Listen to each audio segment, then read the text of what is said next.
On today's show, the Houston Rockets losing streak hits 13 straight games with some unfortunately very concerning play by franchise cornerstone Jalen Green. Just a really disappointing lack of effort, arguably his worst game ever as a Houston Rocket. Alperen Sengun continues to showcase that he can produce at a very, very high level when given the opportunity, and the numbers back up just how much better the Rockets are with him on the floor. A couple of the bright spots from the Rockets in this game: Tari Eason with his first NBA career start, and Josh Christopher making his presence felt off the Houston Rockets bench. We'll break down all of that and more coming up right here at Locked On Rockets.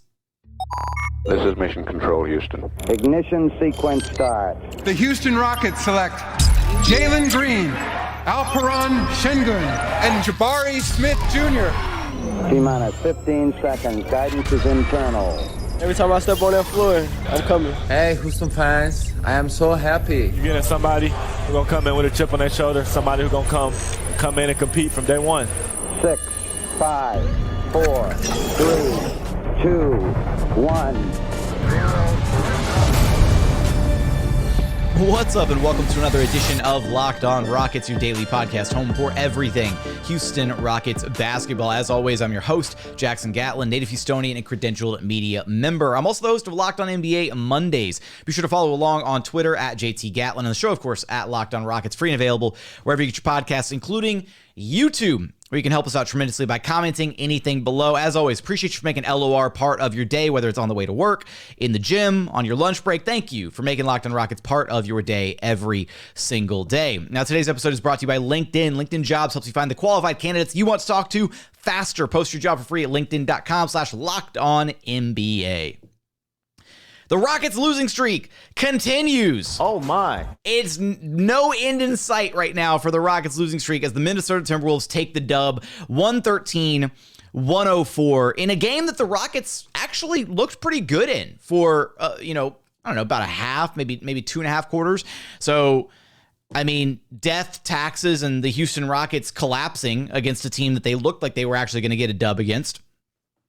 This game was all over the place, and we're going to talk about Alp's strong night. We'll talk about Tari Eason's first NBA career start, Josh Christopher making an impact off the Houston Rockets bench, the numbers backing up how impactful Alp has been. But where we have to start is Jalen Green, and this was easily the worst performance of Jalen Green's professional career. And he might have had a couple games that were statistically worse than this one. He finished the night with 10 points, 3 of 13 shooting, 1 of 4 from long distance, 3 of 6 at the free throw line. He had no rebounds. He had 2 assists, no steals, no blocks, and 6 turnovers. He was a minus 11 in his 33 minutes played. Look, you're going to have bad nights. You're going to have nights where the ball, shot won't fall. Nothing's going right for you. You're going to have bad games as a player. But just like I said in our most recent episode talking about the 12th loss in the losing streak and the concerning lack of effort from this team, what you cannot excuse is bad effort, bad body language, a lack of heart, right? Not playing to your best. Even if shots aren't falling, even if your diamond guys up and they're missing shots, even if you're trying to fight for rebounds and you just cannot get your hand on the ball because another guy is fighting a little bit harder than you, whatever. Show the effort, right? Jalen Green had 0 effort in this game. There's no other way to put it. It was bad. The body language was bad. Anthony Edwards had him shook. He really did. Every time that he walked the ball up and he saw Ant checking him, it was like he didn't want any part in the offensive possession. He'd walk the ball up, he'd give you like one quick little, maybe I'm going to try to make a move, and then he would just pitch it to the other side of the court. Like, just I don't want the ball in my hands, right? He finished with 13 shot attempts, which is well below his season average. Eric Gordon also had 13 attempts. Tari had 11, and KJ Martin had 12 attempts. Like, Jalen didn't want to take part in this offense. He was struggling that badly. And then at one point, he was getting the ball ripped from him he was getting clamped up by Austin Rivers, of all guys, right? For some side note, it's like former Houston Rockets love to just walk into games against the Rockets with a chip on their shoulder. But Austin Rivers, after his comments the last time that these two teams played, saying how somebody needs to teach Jalen and Kevin to play the right way. And then he goes on his podcast and talks about AAU ball and highlight ball kind of dominating the league. It felt like Austin Rivers kind of took this personal and went in there to prove a point and was clamping up Jalen Green. And it looked bad, right? There was a point where Austin Rivers ripped Jalen Green midcourt, went the length that, got an easy 2 on the other end.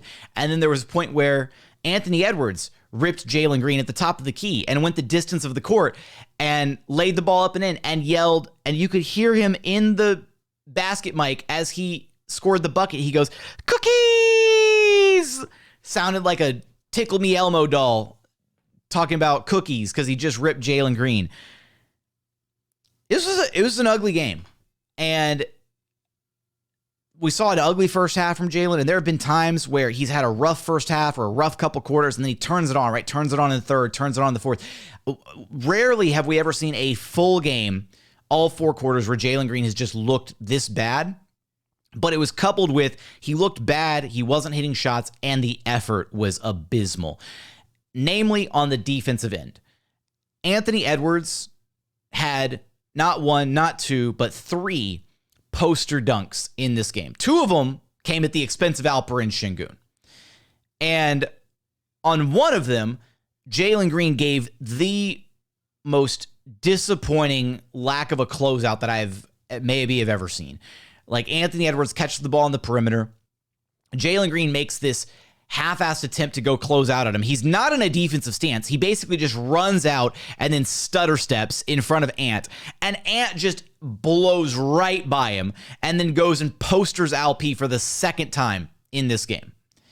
So I want to give credit to LP for at least trying to contest the 2 Ant posters. And then he had the other one, the lob from D'Lo, a little bit later on. So 3 poster dunks in this game. On his way to a season-high 44 points on 17 of 29 shooting. The Rockets had 0 answer for Anthony Edwards. But all in all, this was a very disappointing game from Jalen Green. There's no other way to put it. This was a frustrating game. Seeing the Rockets collapse the way that they did is frustrating and continues to be frustrating. And you expect more. The bar needs to be higher, and the expectations need to be higher for what is supposed to be the face of your franchise. You can't have a player quit on the team, as the face of your franchise. And maybe quit is a harsh term, but that's what it felt like in this game. The Rockets were in this game. The game was not at any point like blown wide open except for like really late in the fourth, and even then the Rockets kind of like were still within striking distance. But at one point, 6 minutes to go in the fourth quarter, or somewhere in the fourth quarter, I should have the play-by-play in front of me, and I don't. But this was like a 6-7 point game, and it didn't feel like it was a 6 or 7 point game. It felt like the Rockets had been getting blown out for a while, but they were within striking distance, and that would have been the perfect time, for Jalen to just all right, I got us. I got us, right? I'm gonna carry us to the win. I've got this, and then he just shrank in the moment. And maybe this is a side effect of all the losing. Maybe this is a side effect of the 13 game losing streak, right? Maybe this is a lack of confidence in the coaching staff or in the organization. Maybe he's just fed up with it all. Maybe it's all getting to him, right? But one of the things that was billed about Jalen Green as a prospect and coming into the organization was this confidence, this drive, this belief that he's the best, the love of the game, the fight, the tenacity, all of that, right? Didn't see any of that in this game against the Timberwolves. Now, what I will say, my closing point here on Jalen, is this game, as rough as it was, should not be suddenly the game where everybody's like, oh, maybe they should trade Jalen. Maybe you don't invest in Jalen. Maybe he's not the guy. You have bad games like this, but it's a learning opportunity. It's an opportunity for Jalen Green to look down and say, why did I react this way, right? Why did I react to the T-Wolves this way? Why didn't I play my game? Why didn't I be myself on the court? Because we haven't seen that alpha level version of Jalen for, it feels like, a while. He had tied the career high against the Hornets, but it's because it's the Hornets. Like, we haven't seen the aggressive, ferocious Jalen Green in what feels like a long time. And maybe this is a chance for the organization to sit here and look and say, you know what? With as bad as this team looks right now, with the concerns about the coaching staff and everything, I feel like they need a change, right? Like change something up. They need something different because you cannot try to maintain status quo and have what is supposed to be your franchise cornerstone player in Jalen Green, face of the franchise, dejected and checking out of games early and just not putting the right foot forward in games like this. I don't care if you think you might lose at the end of the game, but there is a distinct lack of confidence in the way that he's playing, in the way this whole team is playing, the way that they keep collapsing, even after being ahead of teams in games, after playing good for 2-3 quarters, the way that they cannot close things out. It's almost like they are resigned to the fact that they're supposed to lose. And that's not good. That needs to be fixed. And the only adjustment that you can make for that in the middle of the season is to move on from the head coach. And there were a lot of questionable decisions made in this game as far as the rotations and what guys to play and all of that. And that, again, it all boils back down to coaching. And the coaching has not looked good. Coming up, I do want to talk about Alperen Sengun's evening, his struggles adjusting to the T-Wolves in the second half of this game, as well as what the numbers say about his performance over these last 10 games or so, and just how impactful he truly has been despite the Rockets losing streak. We're going to get there, but first, today's episode is brought to you by LinkedIn. As a small business owner or hiring manager, you know that success in 2023 all depends on the team members that you surround yourself with. That's why you have to check out LinkedIn Jobs. With LinkedIn Jobs, you can hire qualified candidates more efficiently by matching open roles with the people who have the skills, values, and experiences to help you achieve your goals. LinkedIn Jobs helps you quickly attract qualified candidates to your open jobs with targeting tools. Identify the most qualified candidates on LinkedIn Jobs and connect with them fast and for free. LinkedIn Jobs makes it easy to screen and rate applicants based on your job qualifications, all on one platform. It's why small businesses rate LinkedIn Jobs #1 in delivering quality hires versus leading competitors. LinkedIn Jobs helps you find the qualified candidates you want to talk to faster. Post your job for free at linkedin.com/lockedonnba. That's linkedin.com/lockedonnba to post your job for free. Terms and conditions apply. And continuing on here at Locked On Rockets, your daily podcast home for everything Houston Rockets basketball. Let's talk a little Alp here, who in this game against the Timberwolves, no Karl-Anthony Towns, no Rudy Gobert this go around. So he was matched up with Naz Reid for the first half of this game, and man, did he make Naz Reid look silly in this game. There's no other way to put it. I mean, at one point, Alp scored back-to-back buckets on Naz Reid, like just literally like top of the key or like walking the ball up, drove the ball in on Naz Reid, back-to-back possessions, and scored on him with ease. Ryan Hollins on the broadcast was, saying that's barbecue chicken. It's easy. Alp in the first half of this game had 13 points on 6 of 6 shooting, was perfect from the floor, was 1 of 4 at the free throw line, which is a bit concerning. We'll talk about that in a second. He had 11 rebounds, 4 assists, and 1 block in 20 and a half minutes of play. Alp was the first half minutes leader for the Houston Rockets. Alp played 20 minutes and 30 seconds, which it rounded up to 21 minutes on the ESPN box score during the actual game, but 20 and a half minutes in the first half. Jalen Green was the next highest minute man with 17 minutes played in the first half. Alp played the entire second quarter of this game against the T-Wolves, which is red flag number 1 for the coaching and the substitutions and all that. I will take it, though, because I don't ever want to hear again the issue, the concern about Alp and his stamina, his conditioning, whatever. I do think that there was an issue with his free throw. Like, he probably had some dead legs by the end of that second quarter because he played 12 minutes straight. It's really hard for any NBA player to play a full quarter straight and not start to be a little tired by the end of the quarter or tired going into the next quarter. It's really hard for a big man to do it. So the free throw shooting, he was 4 of 10 on the evening. I think the free throw shooting probably had some part to do with the 12 straight minutes there in the second quarter, kind of gassing him out, and then he missed the free throws in that second quarter. Some of it may have just been, misses that were going to happen regardless. But point is, this guy can play 30 minutes plus a night. There is no reason why he shouldn't be getting 30 minutes plus a night, but you can't play him 12 straight minutes because, of course, he's going to be tired. Like, be more creative with the substitution patterns. That's all I'm asking for. Like, when Silas put him in at the top of the second quarter, I was like, okay, cool. And then we got about to like the 6 or 7 minute mark, and I was like, okay, this would be like the great spot to like sub him out, let him get a 2-3 minute breather, and then bring him back to close the quarter. Nope. Just left him in the game.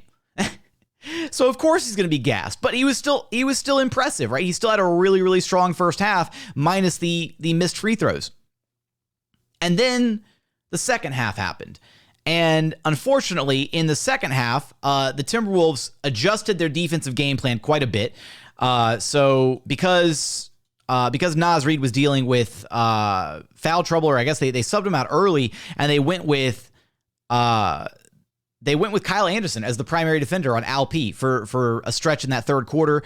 And then off the bench, Nathan Knight had a career game, a third string forward off the bench for the T-Wolves, had a career night, 19 points on 5 of 9 shooting in his 25 minutes. For the season, he's averaging like 3 points a game. So he came off the bench and cooked the Rockets. Luka Garza had some time off the bench.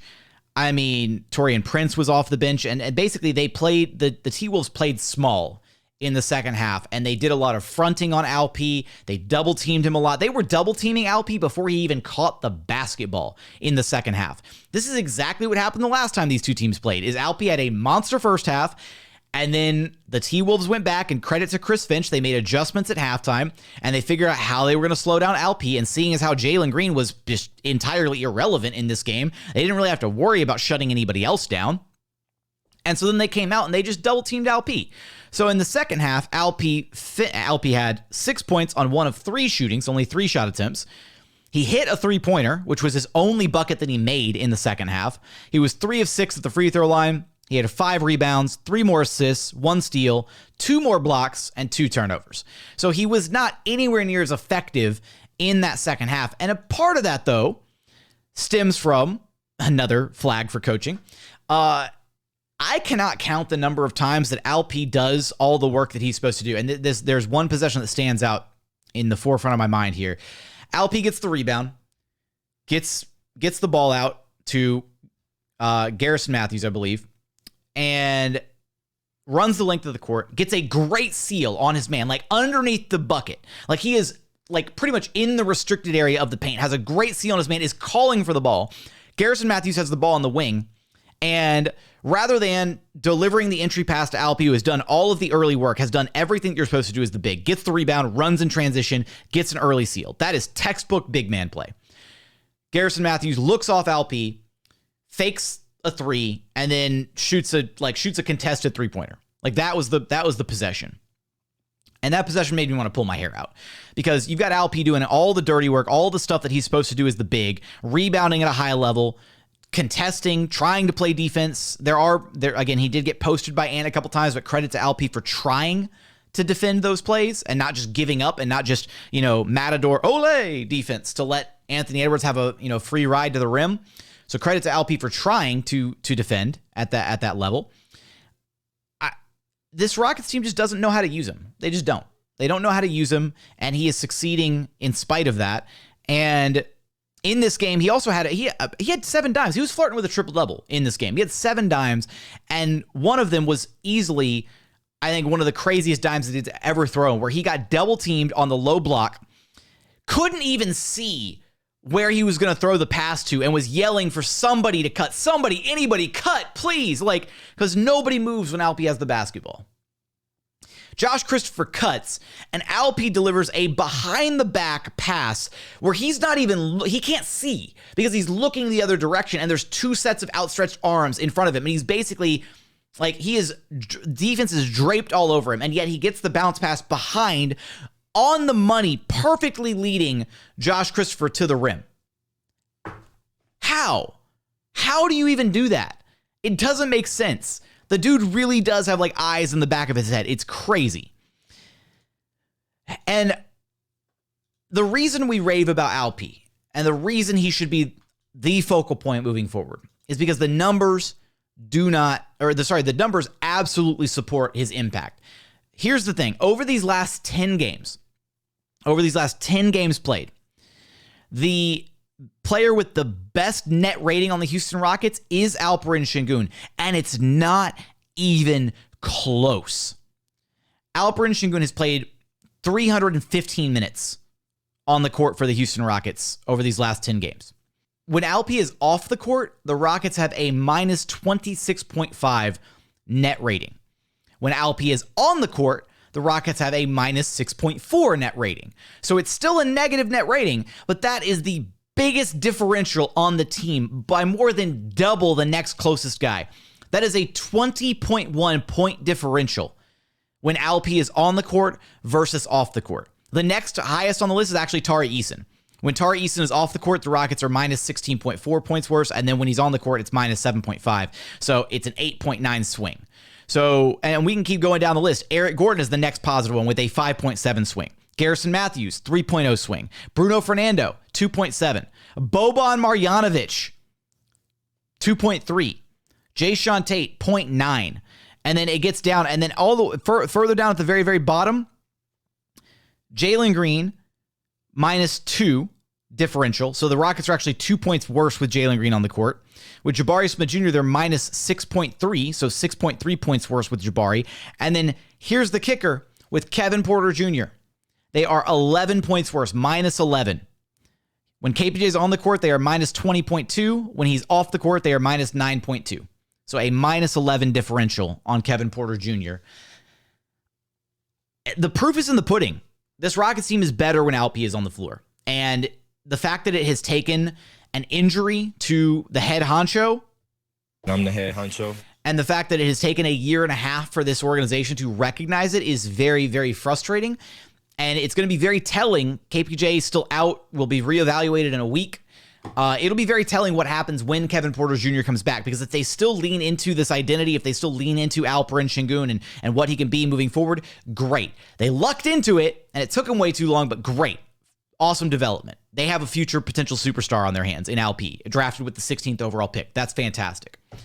But if they go back to marginalizing Alp, if they go back to not leaning into his strengths, if they go back to making him exclusively a rim runner, all of that, right?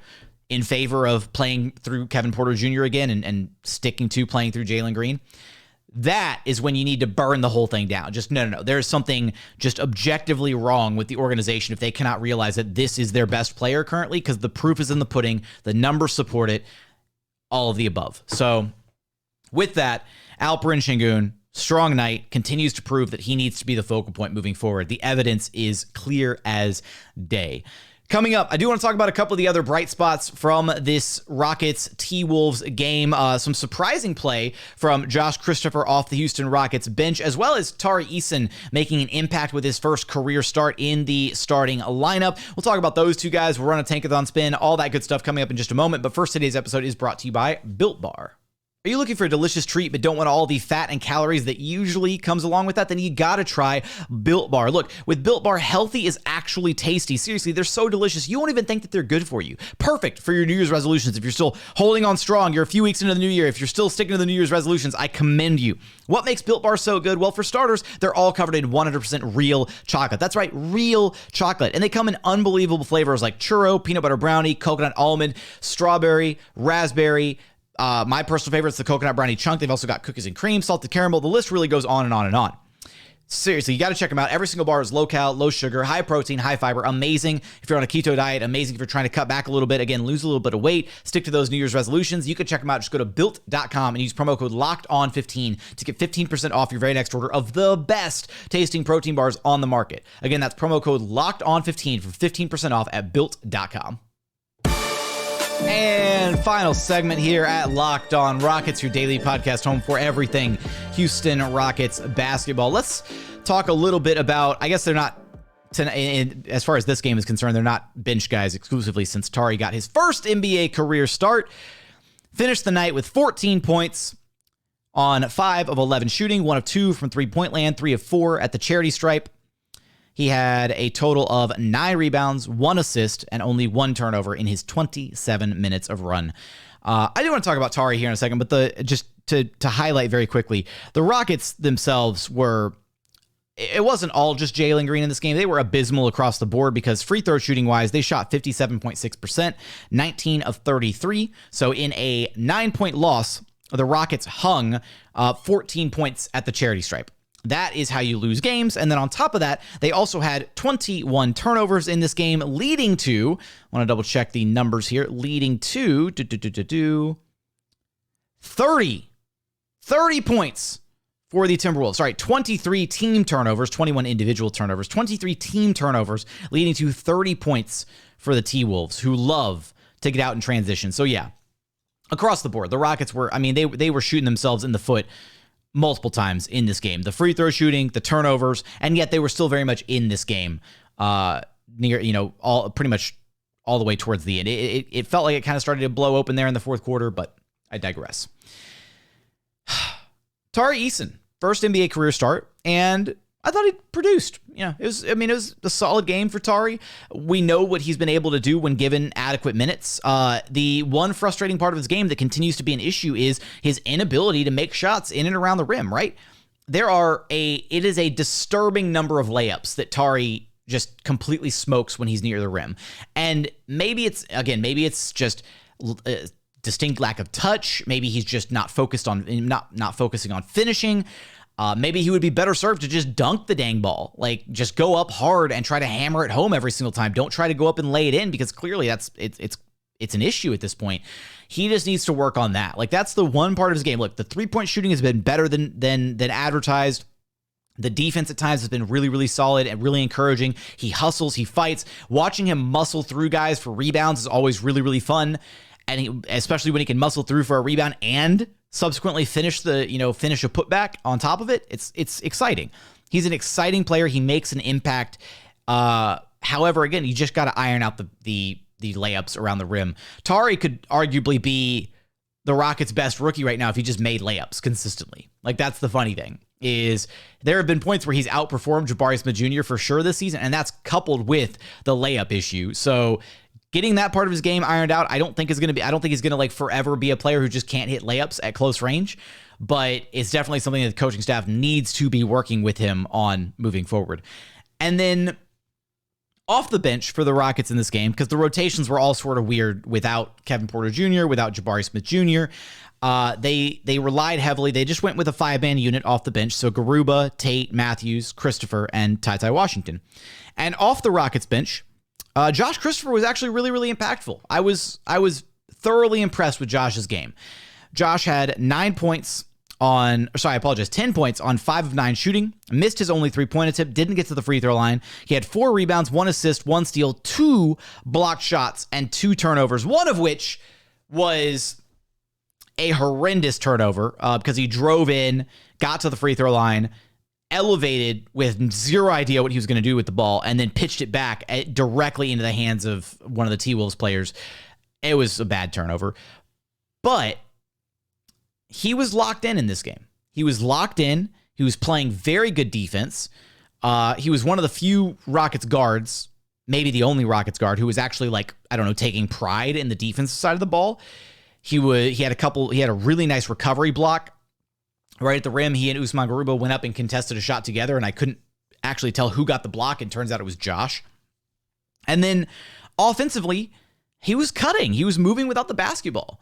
He was finding a way, he had the cut off of, Alperen Sengun with the double team, went up for the slam on that, a crazy highlight play.